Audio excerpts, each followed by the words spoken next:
La guerre nucléaire hante notre monde depuis la Seconde Guerre mondiale.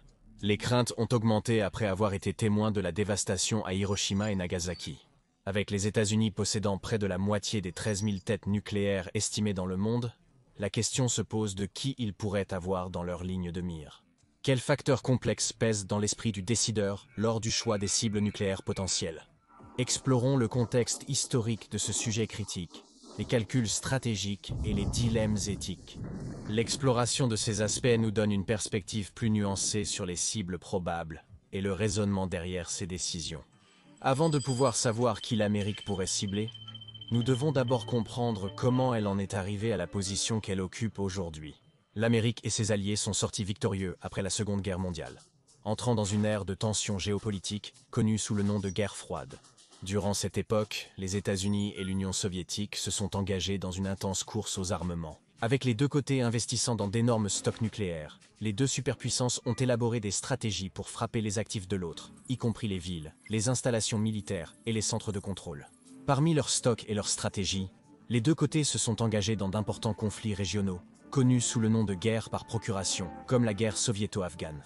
La guerre froide a conduit à un principe connu sous le nom de carte de destruction mutuelle assurée, où les deux côtés rencontreraient la destruction si des armes nucléaires étaient utilisées. Cela signifiait que cibler les villes et les civils innocents était une option de dernier recours, car cela déclencherait inévitablement une réplique cataclysmique. Ce retour dans l'histoire nous donne une compréhension des cibles possibles en cas d'un conflit nucléaire. Après la guerre froide, notre monde a connu des changements dans le paysage géopolitique. Ces changements ont incité à une réévaluation de la stratégie nucléaire des États-Unis, s'éloignant de la doctrine de la guerre froide de la destruction mutuelle assurée. L'évolution de cette stratégie a donné naissance au ciblage de contre-force. Ce changement représente une mise à distance de la mentalité de la guerre froide et met davantage l'accent sur la précision et l'adaptabilité. Le ciblage de contre-force vise les capacités militaires adverses et l'infrastructure de leadership. Il incarne le désir de minimiser les dommages aux non-combattants et aux civils innocents. Cette approche reconnaît les conséquences des dommages collatéraux. Alors, quel type de cible militaire serait visé en premier? A. Frapper l'infrastructure militaire. Dans le ciblage nucléaire, l'un des facteurs qui nécessite réflexion est l'objectif de rendre impuissante l'infrastructure militaire d'un adversaire. L'infrastructure militaire multifacette contient des composants critiques allant des silos de missiles fortement fortifiés aux vastes bases aériennes et aux impressionnants docks navals. Ces installations constituent l'épine dorsale de la capacité d'un adversaire à monter une contre-attaque en cas d'un événement éprouvant d'un affrontement nucléaire. Les États-Unis, en tant que gardiens de leur sécurité et de leur survie, soulignent la nécessité de neutraliser ces actifs stratégiques. L'objectif principal est d'établir un dissuasif significatif contre tout adversaire potentiel. En incapacitant la capacité d'un ennemi à riposter efficacement, les États-Unis cherchent à faire pencher le précaire équilibre des pouvoirs en leur faveur. C'est une entreprise à haut risque qui souligne la gravité et la complexité de la stratégie nucléaire, où chaque mouvement a des conséquences lourdes dans un monde imprévisible et effrayant. Et tandis que la destruction des armes serait le coût 1, le coût 2 viserait le centre nerveux de toute l'opération. Dans le paysage complexe de la stratégie nucléaire, un autre aspect crucial est de perturber les systèmes de commandement et de contrôle d'un adversaire. Cela représente une considération pivot car elle forme le centre nerveux de la capacité d'un ennemi à organiser une réponse cohérente. Les États-Unis sont souvent contraints de réfléchir à la manière de saper la capacité de l'adversaire à orchestrer une riposte rapide et efficace. Cette entreprise va au-delà de la simple cible des actifs militaires. En frappant ces éléments, les États-Unis visent à jeter un pavé dans la machinerie de représailles de l'ennemi. Cette danse complexe implique de nombreuses cibles potentielles, y compris les satellites de communication, les quartiers généraux militaires et les bunkers de haut rang. L'objectif est d'introduire le chaos dans la capacité de réponse rapide de l'ennemi face à une menace nucléaire. Toutefois, ce type d'action requiert des considérations importantes. C. Le dilemme de la minimisation des dommages collatéraux. Dans le domaine dangereux du conflit nucléaire, la minimisation des dommages collatéraux est une préoccupation complexe et lourde d'un point de vue éthique et stratégique. Les États-Unis, à l'instar d'autres nations dotées de capacités nucléaires, se trouvent aux prises avec un profond dilemme moral qui repose sur l'équilibre délicat entre les objectifs militaires et l'impératif incontestable de protéger les vies innocentes. Alors que le monde a assisté à des avancées dans la technologie militaire, les États-Unis ne sont pas restés stagnants. Les systèmes de ciblage innovants et l'avènement des munitions guidées avec précision ont conféré une précision inédite à la sélection de cibles spécifiques. Ces avancées technologiques ont, en théorie, rendu possible de frapper chirurgicalement les actifs militaires tout en minimisant le risque pour les populations civiles. Cependant, cette précision apparente ne dissipe pas entièrement l'ombre des conséquences non intentionnelles. Le danger des dommages collatéraux plane grandement, jetant une longue et inquiétante ombre sur toute opération militaire, en particulier de proportions nucléaires. C'est un rappel constant du paysage moral complexe que les décideurs politiques et les dirigeants militaires doivent naviguer. Cela souligne la gravité des décisions prises dans les salles de guerre où des vies sont mises en jeu.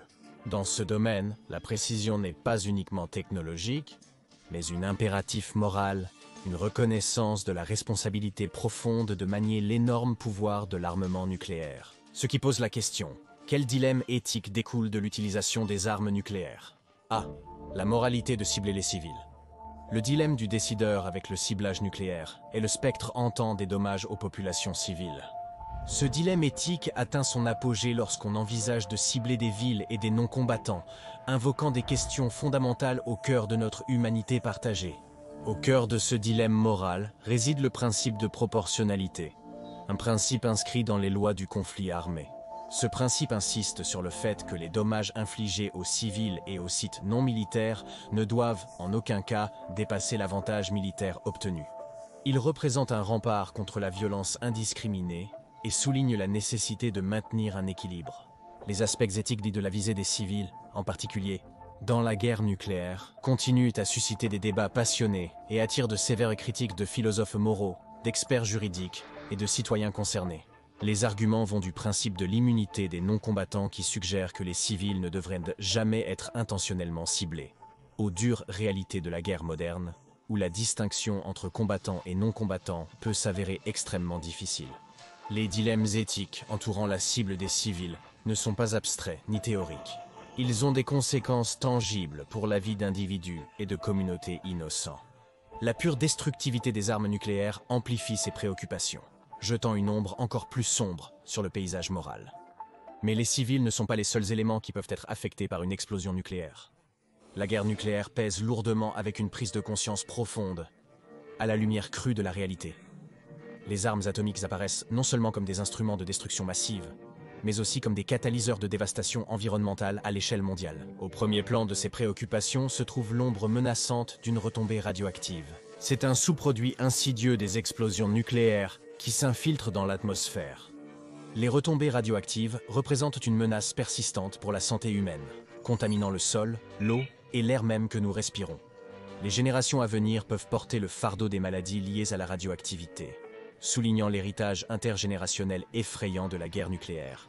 Les conséquences environnementales ne se limitent pas à la radioactivité seule. La force pure des détonations nucléaires crée des cicatrices durables sur le paysage naturel. Les écosystèmes, déjà aux prises avec le changement climatique et la destruction des habitats, subissent de graves blessures. L'indifférence pour les frontières géopolitiques rend ces conséquences plus redoutables. Les répercussions de la guerre nucléaire, tant en termes de contamination radioactive que de bouleversements écologiques, ne connaissent pas de frontières. Mais une fois ces points écartés, avec quelles nations les États-Unis sont-ils le plus susceptibles de s'engager? Et où, au sein de ces nations, les États-Unis frapperaient-ils? A. La Russie. Lorsque nous contemplons le contexte mondial contemporain, une réalité significative et complexe se profile. La présence imposante de la Russie en tant que principal adversaire nucléaire auquel les États-Unis sont confrontés.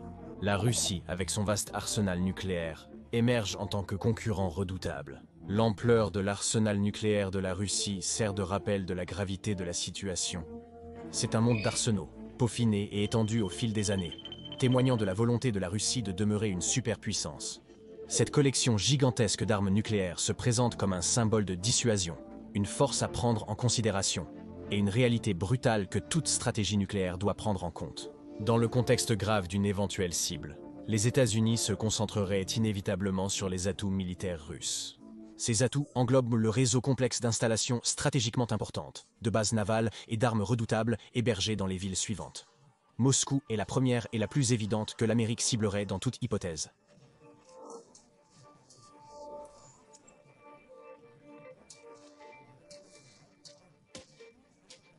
Conflictuelle avec la Russie, En tant que capitale et cœur politique de la Russie, Moscou détient une immense signification symbolique et stratégique. Cibler Moscou perturberait le gouvernement russe et décapiterait sa direction. Saint-Pétersbourg joue un rôle dans l'économie et la culture russe. Sa situation dans la mer Baltique en fait une ville portuaire importante. Saint-Pétersbourg abrite également plusieurs industries russes, dont la construction navale, l'aérospatiale et la fabrication. Attaquer Saint-Pétersbourg pourrait affaiblir les capacités économiques de la Russie et entraver sa production militaire. Kaliningrad est stratégiquement importante pour ses installations militaires. C'est un point clé pour la Russie, lui donnant la possibilité d'affirmer sa puissance en Baltique. Une cible américaine à Kaliningrad pourrait gravement perturber les opérations militaires russes en Europe. Vladivostok est le principal port et base navale de la Russie sur l'océan Pacifique. L'armée russe pourrait dévaster la mer Baltique en cas de guerre. Cibler Vladivostok pourrait réduire sa puissance en Asie-Pacifique. Mourmansk est une ville importante dans le cercle arctique en raison de son importance dans le plan arctique de la Russie. La ville abrite une base navale importante et est un centre pour la navigation arctique et l'exploration des ressources. Étant donné l'importance de la région arctique, un conflit total pourrait voir Mourmansk comme une cible visant à limiter l'influence et le contrôle de la Russie dans la région. Ekaterinbourg, dans les montagnes de l'Oural, est une ville industrielle majeure. Cette grande ville de l'Arctique abrite des industries essentielles, telles que la métallurgie, la production de machines et l'infrastructure de transport. Cibler Ekaterinbourg pourrait perturber considérablement la capacité industrielle de la Russie et le flux de biens et de ressources du pays. En parlant de biens et de ressources, examinons de plus près l'un des plus grands partenaires commerciaux et des plus grands adversaires des États-Unis. Alors que nous naviguons dans les courants changeants du paysage géopolitique mondial, il est évident que la Chine est apparue comme une force redoutable et en constante progression dans la région. La Chine, partenaire commercial important des États-Unis, joue un rôle clé dans le développement. Son arsenal nucléaire en expansion fait d'elle un acteur majeur sur la scène internationale, remettant en question l'ordre établi et redessinant la sécurité mondiale. Dans la complexité de la pensée stratégique, surgissent les décisions de ciblage. L'attention principale se porterait invariablement vers les grandes villes chinoises à valeur stratégique. En tant que capitale de la Chine, Pékin est un centre politique et économique, et un hub militaire stratégique. Il détient les frontières de l'armée de libération du peuple et de la commission militaire centrale. Cela en fait un centre de supervision pour la défense et la sécurité du pays. Shanghai, une grande ville portuaire avec des installations navales cruciales, est stratégiquement importante pour la marine chinoise. Dans le sud de la Chine, Guangzhou est un hub naval et maritime. Abritant la flotte de la mer du Sud de la marine de l'armée populaire de libération, elle joue un rôle clé dans la stratégie maritime de la Chine en mer de Chine méridionale. Le quartier général du commandement du théâtre occidental est à Lanzhou. Il gère les frontières occidentales de la Chine, y compris celles avec l'Inde. L'île de Hainan dans la mer de Chine méridionale est cruciale pour ses installations militaires et son rôle dans les revendications maritimes chinoises. Malgré le fait que la Chine et la Russie disposent de leurs propres arsenaux nucléaires importants, il suffit d'une petite poignée de bombes pour causer des dégâts considérables, c'est pourquoi ces deux prochains pays sont également probablement ciblés. La Corée du Nord et l'Iran sont des acteurs notables, même si leurs arsenaux nucléaires sont pâles comparés à ceux des États-Unis, de la Russie et de la Chine. Bien que ces nations puissent disposer d'arsenaux nettement plus petits, elles émanent des menaces crédibles, exigeant une vigilance et une considération soigneuse dans la stratégie nucléaire américaine. La Corée du Nord pose un défi particulièrement difficile avec son penchant pour la rhétorique provocatrice et les essais de missiles. Les États-Unis doivent soigneusement évaluer la nature et la crédibilité de la menace tout en maintenant la stabilité en Asie de l'Est. Examinons de plus près certains objectifs potentiels.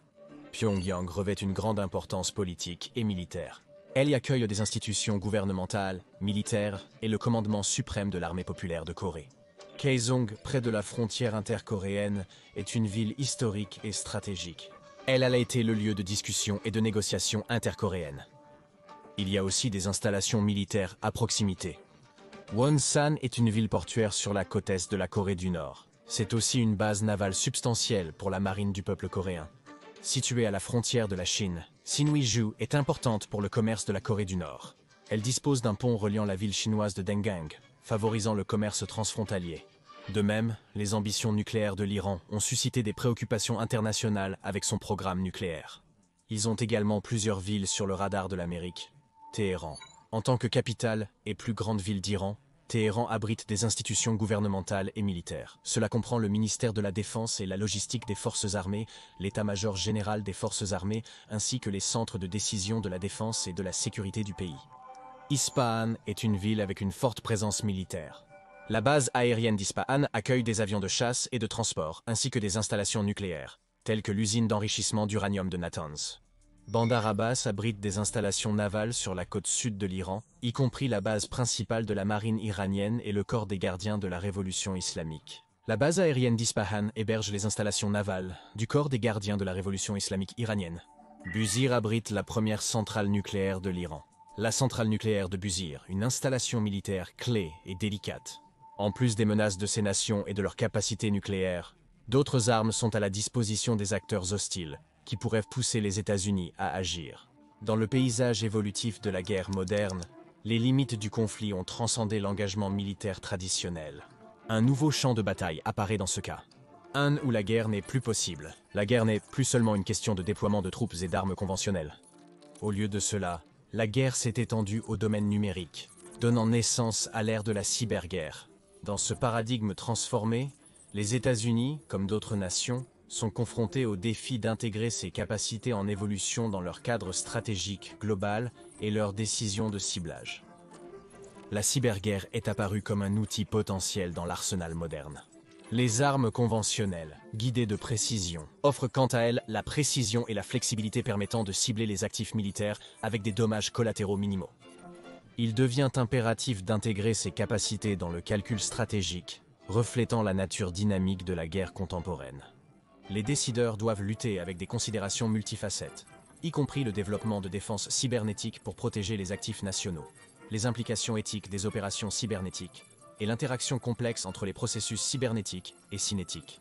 Les États-Unis se trouvent au carrefour de ces problèmes complexes, intégrant la cyberguerre et les armes conventionnelles précises dans sa boîte à outils stratégique. Cela reflète la nature transformative du conflit à l'ère moderne, où les nations doivent s'adapter et innover pour protéger leurs intérêts, tout en adhérant aux principes éthiques qui sous-tendent les lois du conflit armé. Dans ce paysage multifacette, la prévoyance stratégique et l'adaptabilité restent primordiales alors que le monde lutte avec la façade en constante évolution de la guerre. Donc, face à tant de moyens de combat, comment éviter que les nations déclenchent l'apocalypse ? Dans le contexte complexe de la sécurité internationale, les accords de contrôle des armements sont des repères de diplomatie et de coopération. Un exemple notable est le traité New START, qui représente les efforts collectifs des nations. Le traité favorise la stabilité mondiale pour atténuer les risques associés aux arsenaux nucléaires. Ces accords visent à prévenir la propagation et la diffusion des armes nucléaires. Les accords de contrôle des armements visent à limiter les armes nucléaires déployées et promouvoir la transparence entre les États nucléaires. Au fond, les accords de contrôle des armements reflètent une reconnaissance partagée que la prolifération incontrôlée des armes nucléaires représente une menace existentielle pour l'humanité. En limitant la taille et le déploiement des arsenaux nucléaires, ces accords contribuent de manière significative à redéfinir les choix de ciblage dans le domaine nucléaire. Les contraintes qu'ils introduisent encouragent un passage de la puissance de feu en masse à un ciblage plus sélectif et discriminant, soulignant l'importance de la précision et minimisant les dommages collatéraux. De plus, les accords sur le contrôle des armements ajoutent une dimension cruciale de prévisibilité au calcul stratégique. Des mesures de transparence, telles que les échanges de données et les inspections sur site, permettent aux États dotés d'armes nucléaires de comprendre les capacités et les intentions des uns et des autres. Cette transparence réduit les malentendus, les erreurs de calcul et une éventuelle escalade involontaire lors de crises. Ainsi, les stratégies de ciblage sont guidées par une compréhension plus approfondie des capacités de l'adversaire, réduisant le risque de conflit involontaire. Dans ce contexte, le concept de dissuasion prend une place centrale. La dissuasion, où la menace de représailles nucléaires empêche les adversaires de prendre des actions hostiles, reste cruciale dans l'élaboration des stratégies de ciblage. Les accords de contrôle des armements complètent la dissuasion en établissant les règles du jeu, en fixant des limites à l'escalade et en fournissant un cadre pour la gestion des crises. Ce faisant, ils renforcent la crédibilité de la dissuasion nucléaire tout en limitant les scénarios dans lesquels elle peut être employée. Les accords de contrôle des armements sont cruciaux pour la sécurité mondiale, influençant grandement les choix de cibles des États nucléaires. Ils soulignent la responsabilité partagée des nations pour atténuer les risques catastrophiques associés aux armes nucléaires et promouvoir la stabilité dans un monde incertain. Dans cet équilibre délicat entre désarmement, transparence et dissuasion, le monde cherche à tracer une voie vers un avenir où la menace de conflit nucléaire est diminuée et l'impératif de protéger l'humanité prévaut. La question de qui les États-Unis pourraient cibler dans une guerre nucléaire est un dilemme multifacette, tissé dans le tissu de l'histoire, des considérations stratégiques, de l'éthique et du paysage mondial en constante évolution. Alors que les installations militaires et les centres de commandement occuperaient probablement le devant de la scène, l'impératif moral de minimiser les dommages collatéraux et d'épargner les vies civiles reste un défi formidable. Dans un monde interconnecté comme jamais auparavant, les répercussions de la guerre nucléaire transcendent les frontières, affectant non seulement les combattants, mais aussi les civils innocents et la planète elle-même.